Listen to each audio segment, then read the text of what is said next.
తుఫాన్ ఎఫెక్ట్ తో పత్తి రైతులు కంటతడి పెడుతున్నారు. ప్రభుత్వం రంగుమారిన పత్తి కొనుగోలు చేస్తామని చెబుతున్నా అవి అక్కడ ఆచరణలో కనబడడం లేదని సీసీఐ కేంద్రాలు కూడా పత్తి రంగు మారితే కొనుగోలు చేయడానికి నిరాకరిస్తున్నాయని అన్నారు.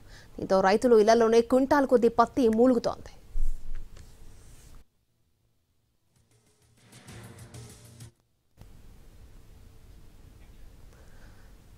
మోందా తుఫాన్ దెబ్బకు పత్తి పంట పొలాల్లోనే నేల రాలుతోంది. కొంత పంట రంగు మారి చేతికొచ్చినా మరికొంత పొలాల్లోనే ఎండి రాలిపోతోంది. రైతులు కూడా ఎండిన పంటను పొలంలో చూసి దిగాలు పడుతున్నారు. చేతికొచ్చిన పంటనైనా కొని ఆర్థికంగా తమను ఆదుకోవాలని కోరుతున్నారు. వేలు పెట్టుబడి పెట్టినా చివరికి రూపాయి కూడా రావడం లేదని రైతులు వాపోతున్నారు.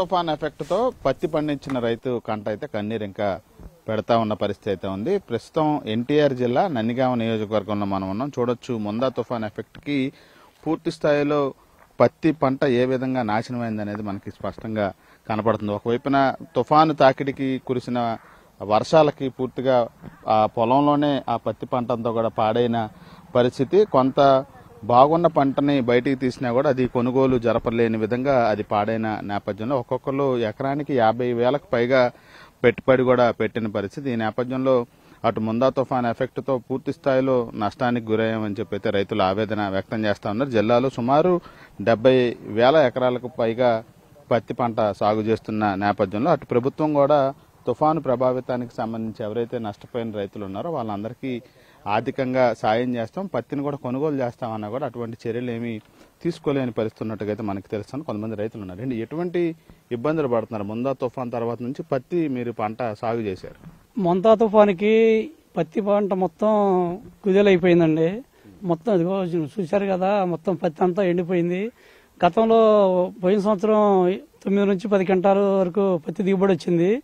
ఈ సంవత్సరం 4 నుంచి 3 క్వింటాలు వచ్చేసరికల్లా గగ్గానం అయిపోయింది. తీసినందుకు కూడా కూలీలకు గాను ఖర్చు 1 క్వింటాకు వచ్చేసి 3,000 రూపాయలు ఖర్చు వస్తుంది దగ్గరగా. మరి ఈ ఉన్న పత్తి అయినా అమ్ముకుందామని రైతు సీసీఐకి పోతే సీసీఐ ఆర్భాటంగా అయితే ఓపెన్ చేశారు. సీసీఐలో అయితే కొనట్లేదు, పత్తి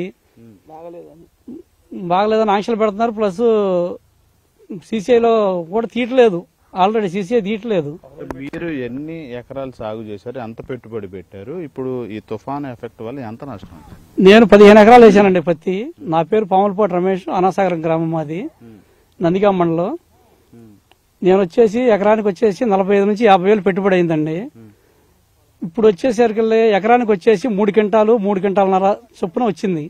ఇంకా వచ్చే పరిస్థితి కూడా లేదు. 3 క్వింటాలను కొనుగోలు చేస్తుందా? 3 క్వింటాలు కూడా కొనుగోలు చేయట్లేదండి. సీసీఐ అయితే ఆరుబాటంగా ఒకరోజు ఆరుబాటంగా ఓపెన్ చేశారు. మళ్ళీ ఈ 10 రోజుల నుంచి కూడా సీసీఐలో పత్తి కొంటలేదు, మేలితే పత్తి కొంటలేదని చెప్తున్నారు. బైర్ గారు లేడు, రేపు వస్తారు ఎల్లుండి వస్తారు అనేది చెప్తున్నారు అధికారులు.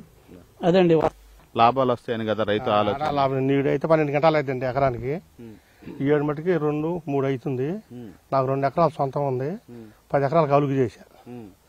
ఆ 2 ఎకరాలు కూడా కూలీలకు డబ్బులు ఇలా రోజు తిరుగుతున్నారు. మన యార్డులో పెడితే 2,500-3,000 అంటున్నారు వాళ్ళు, నల్లబడదని. మామూలుగా అయితే ఎంత మీకు ధర వచ్చేది? అంత ముందు అయితే 7,500, 7,000 అమ్మి 8,000 అనుకుని అమ్మిని. ఈ ఏడు అసలు కొంటల నల్లబడదు కొద్దిగా. దాని మీద ఏం చెప్తా ఉన్నారండి? ప్రభుత్వం కొంత పాడైంది కూడా మేము కొనుగోలు చేస్తాం, యార్డుకు పోయాం, తీసుకోవట్లా. ఆడ యాసపై తొక్కుని యాసపోయా కొన్ని కొంటల్లా. మరి ఏం చేశారు ఇప్పుడు? పంటలు ఇంటికాడ వేసా, మళ్ళీ ఇంటికాడనే వేసా. ఇంక అంతే ఉంది ఇంటికాడలా. చూద్దాం అంటే రాండి ఇంటికాడ చూద్దాం.